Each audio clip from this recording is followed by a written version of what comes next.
anya ku ga yin ta ku ka kan mu wale ku ja tu a kol kan jama kul a kol kan tito ku tipin Pajena doble, orang orang punya ka bija jam tu, pagi tu wala tahun sekarang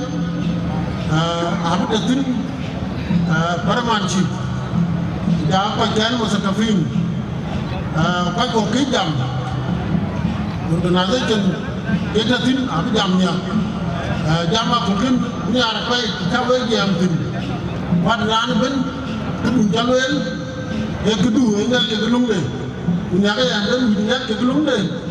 aku tu biok tu kita waktu itu jawab ni kami ada banyak banyak jangan tu jangan jamnya kenapa jamnya kenapa ni baru boleh lanjut cewek teman buat tu dan ya kurang lu lebih alwe akan cuma wali kini lepas we kacau le we jual kuang renta wari lam yapun abudu mutin mangara ya mulai banyak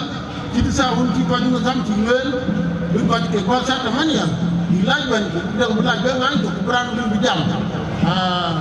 bitu dapun ban pikiran di betemoi we kacang le col cawe col mangara ban cikin ya we kau organisasi komiti we udah dua pot Bawa ke jual cipen kasa, kita county, jual ke cipen pun, kami ada pakai gampi opat, udah kita pot, kita nyali dulu ya jangan bingin, berdulu malaria, lain acu orang kali jalan akul, kita dah kali, kami ada biar kita di luar itu bawa panawin, kita cabe, dijual luar rabu, bingin biar gua,